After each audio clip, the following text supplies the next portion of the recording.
Oh shoot, it's Ralph. It's the anniversary of the Amazing Spider-Man 1's release today. It dropped officially 10 years ago today. Absolutely crazy. I was 8. I was 8 years old and I'm 18 now, so absolutely mental that Andrew Garfield's first film dropped 10 years ago. Unfortunately, still yet to have a third film. That breaks my heart. I really wish he got a third film, although I'm really happy he returned in No Way Home, you know. So that's the plus side, really. I haven't actually watched the first film for quite a few years. I would like to see it with friends, personally, because I know a lot of my friends really like Andrew Spidey. And you know, it's fun to revisit that with people you love, really. But yeah, it's also been last year marked 20 years since the original Sam Raimi Spider-Man release with Tobey Maguire. So this stream is going to be just celebrating the pair of them, really. The amazing legacy those two have left as the webhead. And the impact that's left on Tom Holland's Spider-Man, on the game Spider-Man, the animated Spider-Man with Into the Spider-Verse, where even if it's got a different protagonist, as in not Peter Parker, you know, I think it's really cool.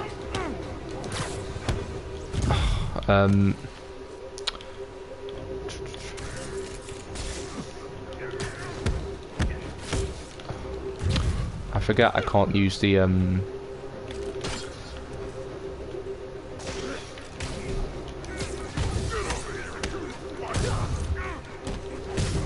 there you go. Yeah.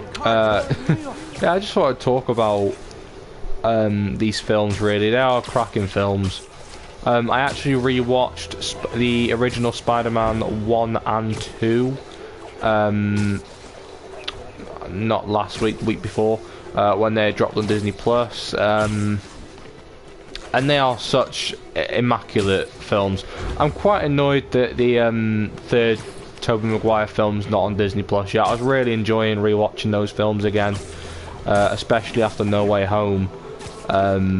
Like, I was really enjoying it. I hope that the third Tobey Maguire film is dropped on the same time as Far From Home, and hopefully even Venom and Into the Spider-Verse as well. That should be like the next bundle before they do No Way Home, because I don't think they'll do No Way Home yet.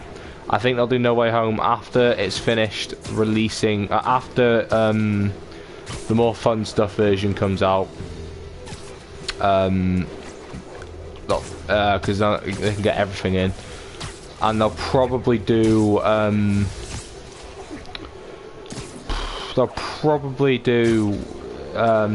of the other Sony films before as well, which would be, you know, I kind of hope that, I know this is non-Spider-Man related, but I kind of hope they do the Incredible Hulk at the same time, just to get everything on there. So you have the entire Infinity Saga, and you have the Spider-Verse, because that's what they're categorizing it. I thought they were going to put these in the Marvel Legacy movies, like they've done with the X-Men and Fantastic Four. But they're not. They're under Spider-Verse with all the crappy animated shows that were released after 2010, because they, you know, the ones before then were actually good. But yeah, it's I can't believe it's been 10 years since Andrew Garfield's Spider-Man first appeared on screen. Andrew Spider-Man in particular does feel like the most realistic. Tobey's has that, you know, classical charm to it, whereas Andrew's feels like the kind of Spider-Man that Andrew Garfield feels like the Spider-Man that would have had to deal with COVID-19, or would have had to deal with you know, real world problems we've had to face.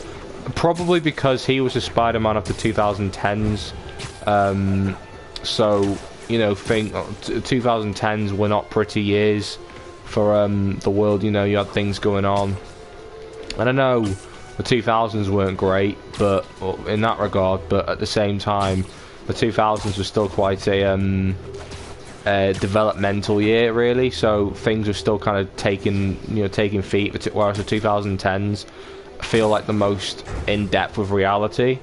So Andrew Garfield's performance and his or the direction Mark Webb went with his character, I think really does appropriately fit the kind of morals and messages that Spider-Man would face in this day and age. And it's been 8 years now since Andrew Garfield's last solo outing, but then again, his return in No Way Home really did reinforce his kind of grip to reality. Which, even though it was confirmed that his version of Spider-Man did encounter things like magic and very fictional, supernatural entities, the depth and the just general tone that those films went with felt really compelling and just authentic. So I'm quite keen on, if I'm going to think about a Spider-Man that's going to be going around during lockdown, or Spider-Man that's going to be going on during the BLM protests, I'm going to think of Andrew Garfield. It's people might disagree, and I hope that people were able to have a conversation about this, because I think it's quite interesting which Spider-Man's the most realistic. But people might say Tom, and to some degree I would understand their point of view. It's just the fact that Tom's Spider-Man's been so Tom's Spider-Man has been so encapsulated by his Spider-Man's been so encapsulated by things like advanced technology and stuff like that, and just the Avengers, robots. Like, I just can't really see Tom Spider-Man as something that's realistic. Although I love Tom Spider-Man, don't get me wrong, I think he is an incredible actor for the role of Spider-Man, and he's one of the reasons I can't actually pick a favourite out of the three. I still feel like Andrew Garfield takes the mantle for the most realistic.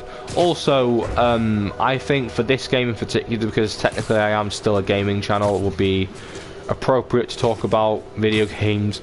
I feel like Andrew Garfield's Spider-Man had the most impact in the development of this game franchise here, down to the swinging, the combat, and it's great because this game, the Amazing Spider-Man influenced the PS4 game, and the PS4 game significantly influenced the fighting style of Tom Holland's Spider-Man in No Way Home, down to the combo moves, the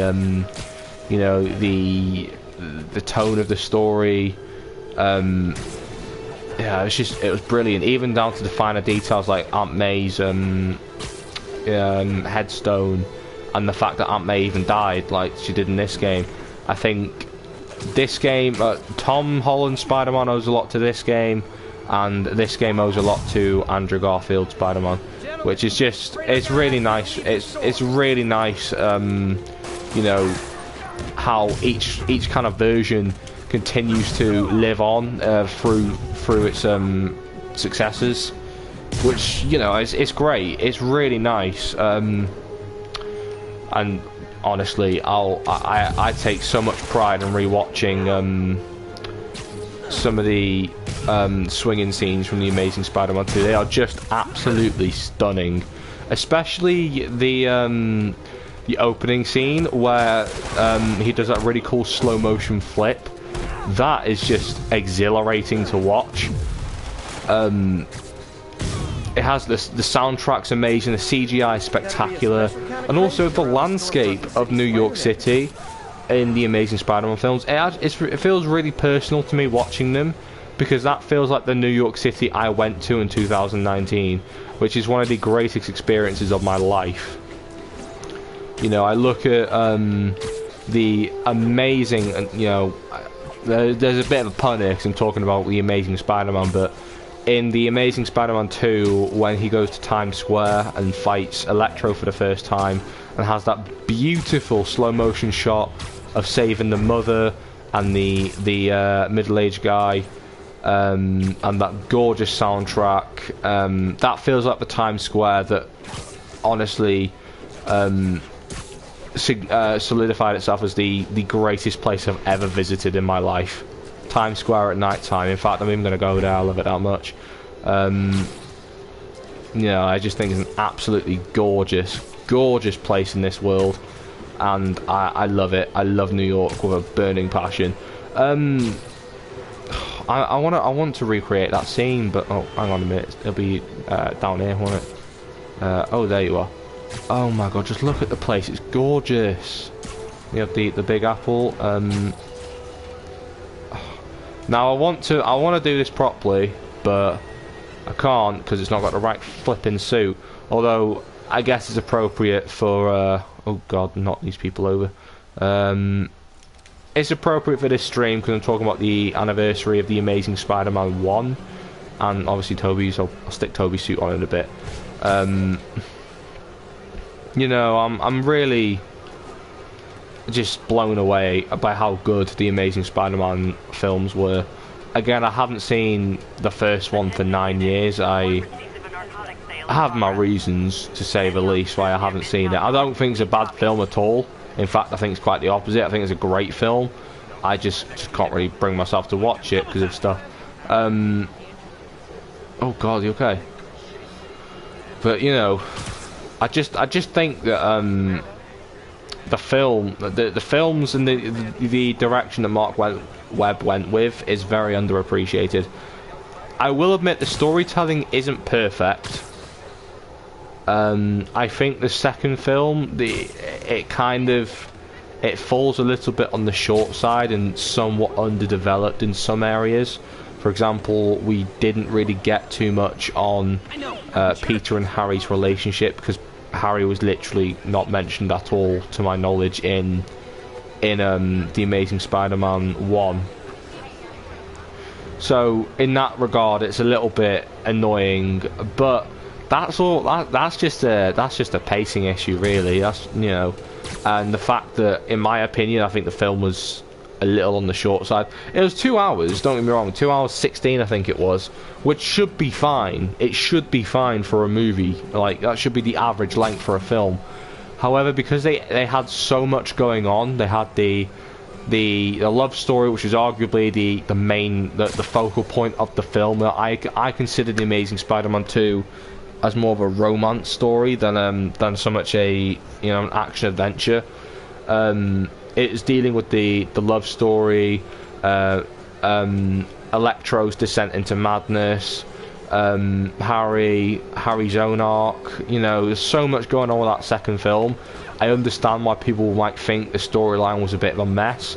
I personally don't, because I think what they were trying to do was really unique, and the complexity was just, it felt really modern. That's why I really enjoyed that film so much. It felt more modern. Yes, it came out 8 years ago, but it feels like the kind of Spider-Man that you can still resonate with now. And it's the Spider-Man I want to revisit the most, really. Yes, I'd love a fourth Tobey Maguire film, but he had a really good run. He had a fantastic arc across the first 3 films.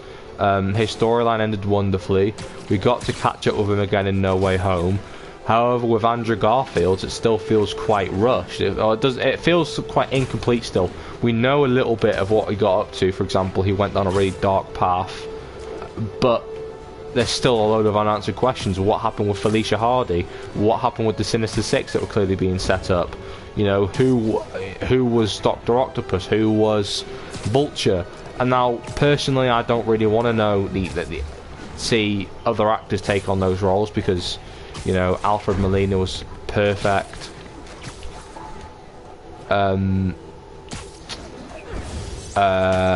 Michael Keaton was perfect as the Vulture. You know, I don't really need those the answers to those questions, but at the same time, Sorry, 1 second.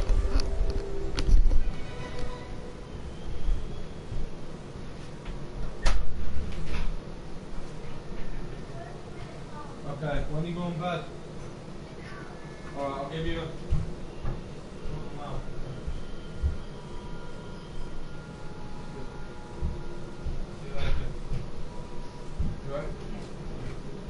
What? Ash? Ash? Ashley? Don't get on shower.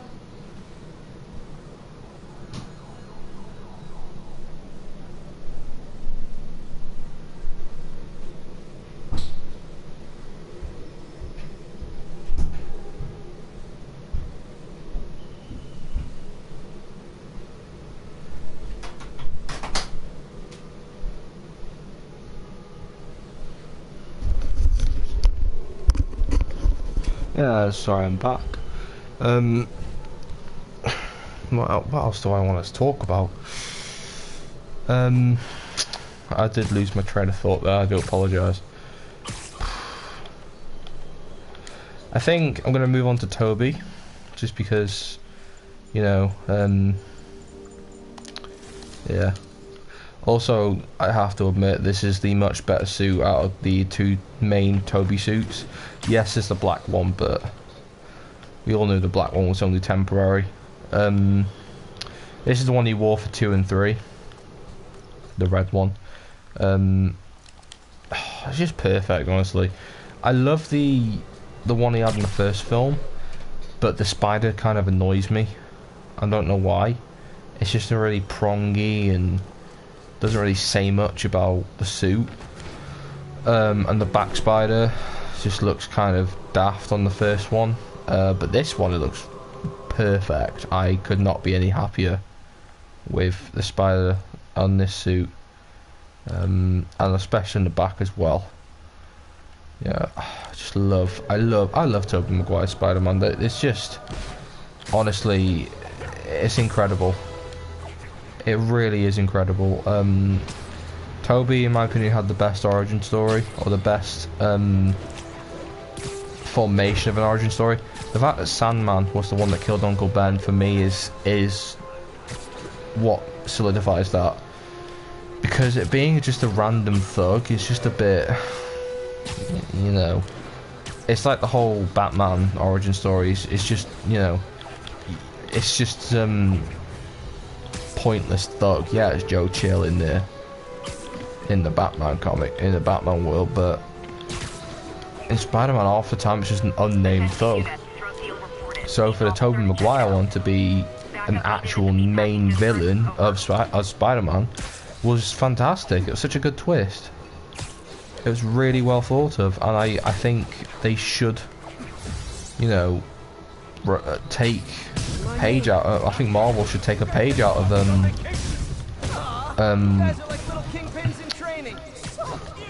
oh shoot! Now, I want to knock someone out with the. Oh shoot!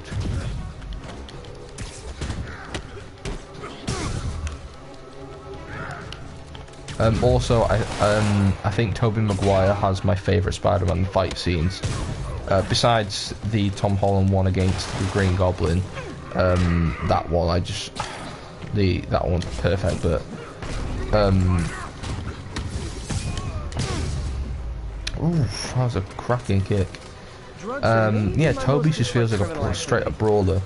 Andrews is more athletic and more agile, whereas Toby will get down and dirty. He will slap someone up, which I think is great. I love it when Spider-Man's throwing as many punches as he is slinging webs. I think that's just really refreshing, because half the time you never really see Spider-Man throwing punches and, like, you know, it's just webs and kicks and flips and spins.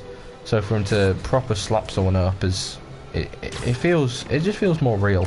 And yeah, I know I did say Andrew is, in my opinion, the most realistic, but in terms of fighting style, I think Toby has to take the cake for the most realistic combat. And And to be fair with Tom, I love his fight scenes, but he did not get a single realistic fight scene until No Way Home. Like, he didn't. Even against the Vulture, where he didn't have as much technology, he still didn't really, like, throw punches or even any decent kicks. He just kind of dodged half the time, which was a little bit weak, but you know, it is what it is, really. I think it's all right.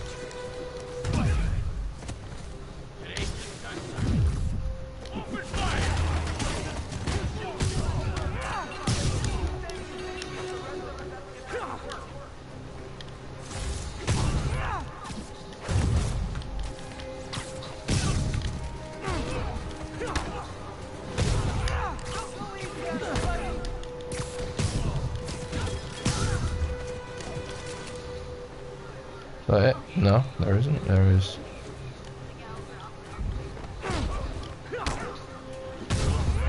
There you go. That's a pretty fun kick to do.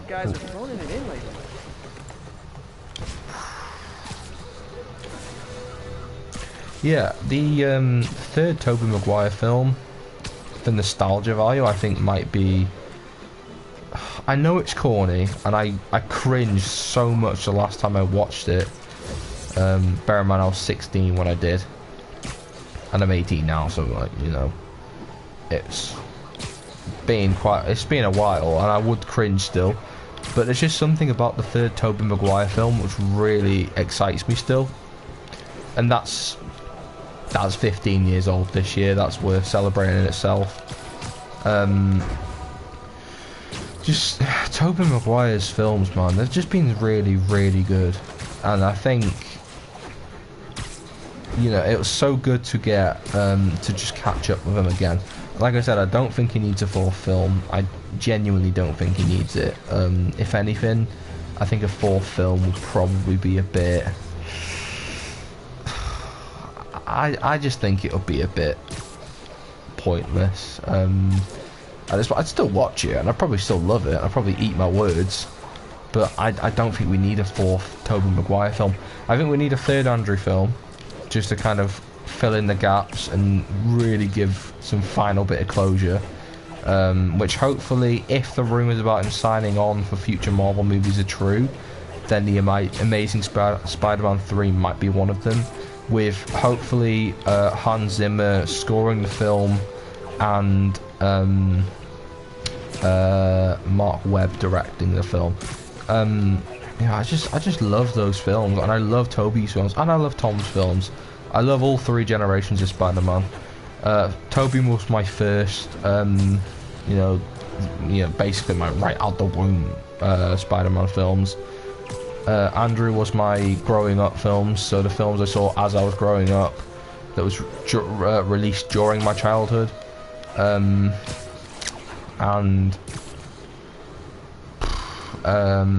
Tom's was my teenage Spider-Man, which it was great. I loved him. Absolutely adored Tom Holland's Spider-Man. And I can't wait to see him come back. I can't wait for Tom Holland's fourth film, his next trilogy. I can't wait to see him don that classic red and blue suit he finally earned. I can't wait to see him without the technology. I think his fight scenes would be so much better without the tech. I like the tech, don't get me wrong, but it kind of took away from the classic Spider-Man, you know, resilience. That's the thing I feel like was the only problem with Tom's Spider-Man until No Way Home, is that he didn't really have that resilience Spider-Man should have, because he's quite an independent superhero half the time, and when you're in a universe full of like 70 other heroes, superheroes, and you're a member of the Avengers, you know, you're not going to be as independent because you have friends to rely on. Whereas with Andrew and Tobey, they didn't. They had to kind of do things. They had to start off on their own right from the get-go. So with Tom, he immediately had Iron Man. After Iron Man passed away, he had Nick Fury covering his back, and then, you know, then he had Doctor Strange, and he's had so many people like having his back, and that's great, but it's made him a lot less dependent So it would be nice to kind of bring full circle to that in his fourth film and see him helping out other heroes, whether it be Kate Bishop's Hawkeye, Kamala Khan's Ms. Marvel, even Miles Morales, which would be awesome. In fact, I think the biggest missed opportunity the MCU went for was not introducing Miles Morales during the Decimation, which it probably didn't, because literally the year Infinity War released, Into the Spider-Verse dropped, so they probably didn't want to have that. But then again, you know, you introduced a new version of Peter Parker in that universe, so why not introduce a new version of Miles Morales in the MCU? But this stream's not about the MCU, even though I talk about it a lot, because No Way Home, and just Tom Holland Spider-Man. And also, technically, these films are now MCU canon. I mean, they are. There's no technicality about it. That they are MCU canon. You might not include them in the MCU watch list. I personally wouldn't, because it'll, you know, it's long enough as it is. Like it's 20. The Infinity Saga is 20 odd films alone. If I was to do exclusively multiverse related stuff, then I would. I'd design a new watch list, starting on from WandaVision, and or you know, starting off with the original X-Men, Tobey Spider-Man, then WandaVision, Doctor Strange, and Loki, and blah blah blah blah blah. You know, I'd start off from that, but I wouldn't add the Amazing Spider-Man 1 and 2, and then Spider-Man 1 through 3 to my MCU watch list. I consider them as MCM, which is Marvel Cinematic Multiverse. I consider them MCM canon, although they are pretty much MCU canon as well. But yeah, I love these films. I'm so glad that they've all come back into the forefront of these of the Spider-Man franchise, and I hope the game. I don't want the game to do Spider-Verse stuff, just because I think it's been done to death already by both two film franchises, or technically more, because they all kind of interconnect now. I mean, I'd love to see the game do some other things, like, for example, have its own spin on the Green Goblin, instead of obviously using past versions, which the films have, which I'm not going to complain about, because honest to God, it was amazing. Oh my God, that was slick. I'm gonna change back to. Let's stick on a Tom suit. Screw it. There it is. Stick on Tom Holland's Far From Home suit.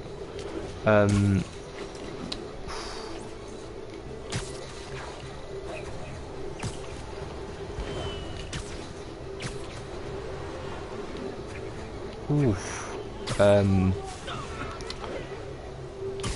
Yeah.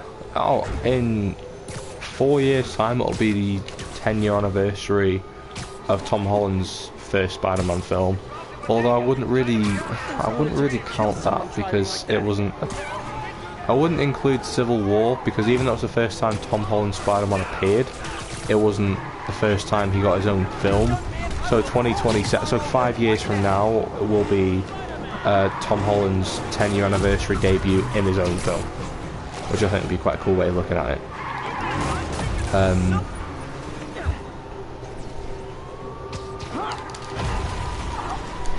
Yeah, I love Spider-Man. I love all the films. I love all the games. And it's just chef's kiss.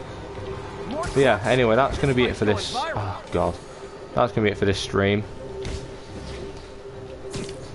If you like what you saw, don't forget to like, comment, subscribe. I'll see you guys next time. Peace out, guys. Bye bye.